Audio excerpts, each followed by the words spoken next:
और हमारी अभी तक की कार्रवाई कहाँ पहुँची है? एक गोपनीय सूचना के आधार पर पुलिस टीम द्वारा जो आईटी पार्क क्षेत्र में ग्लोबल टेक एनर्जी सोल्यूशन करके कंपनी थी, वहां पर कल रात्रि इसमें रेड की गई थी और ये सूचना थी कि वहां पर एक फर्जी कॉल सेंटर बड़े पैमाने पर ऑपरेट हो रहा है। और जब वहां पर पुलिस द्वारा टीम सर्च किया गया तो वहां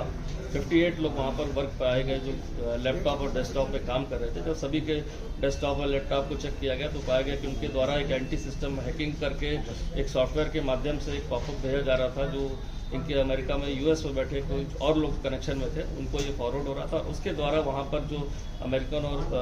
कैनेडियन सिटीजन्स हैं उनके जो लैपटॉप और डेस्कटॉप पर ये वायरस आ गया या उनका सिस्टम हैक हो गया, उसको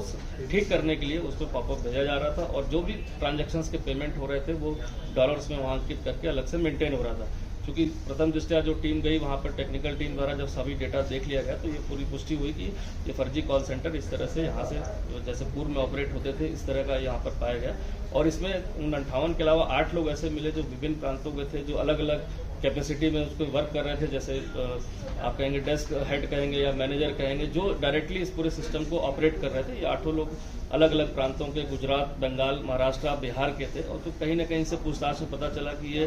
ये इंटर स्टेट गैंग इस तरह का बना हुआ था और ये वहीं, और जो 58 लोग थे वो भी इन्हीं प्रांतों से, गुजरात, नॉर्थ ईस्ट और कुछ उत्तराखंड के भी बच्चे थे इसमें। और इस तरह के लोग को वहाँ पर एम्प्लॉय करके लालच देकर इसमें काम चल रहा था। पूरे मौके से जो हमारे टीम ने इसमें किया उसमें 81 जो है हमारे लैपटॉप थे जो यूज़ हो रहे थे, 29 डेस्कटॉप लगे थे। साथ ही साथ विभिन्न राउटर्स 5 इसमें बरामद हुए जिसके माध्यम से सारा ये खेल चल रहा था। तरह तरह के इसमें हमें वहाँ पर आपके सॉफ्टवेयर ऐसे गैजेट्स और जो पता चले जिसके माध्यम से सिस्टम को वो वहाँ पर एक्सेस लेते थे, जिसमें कोई कैसेट लॉगिन गो शेयर करके थे, जिसको माध्यम से जो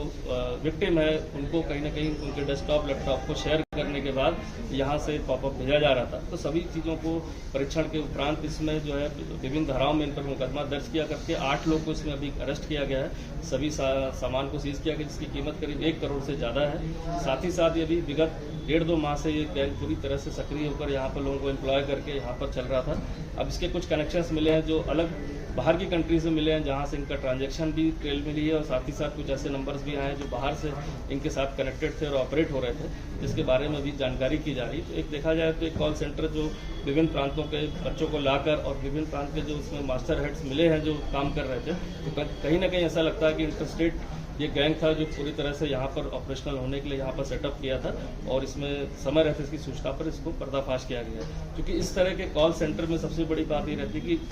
विदेशी नागरिकों को ठगने के साथ ही साथ ऐसे कॉल सेंटर्स कहीं ना कहीं साइबर फ्रॉड में भी इन्वॉल्व होकर इंडिया में भी ऐसे अपराधों को कारित करते हैं, जैसे पूर्व में भी ऐसी बात प्रकाश में आई है। तो उस एंगल को भी हमारी टेक्निकल टीम चेक करेगी कि क्या इन साइबर, कहीं ऐसा तो नहीं कि इंडियंस को भी साइबर फ्रॉड के तहत यहाँ से ऑपरेट किया जा रहा हो। ये सभी चीज़ इन्वेस्टिगेशन के अंदर है। इसमें प्रथम बार जो है BNS के तहत धारा 111 के तहत भी इन पर ऑर्गेनाइज क्राइम के तहत इसमें मुकदमा दर्ज किया गया है और बाकी अभियुक्तों को न्यायिक हिरासत के लिए वहाँ पर कोर्ट में पेश किया जा रहा है।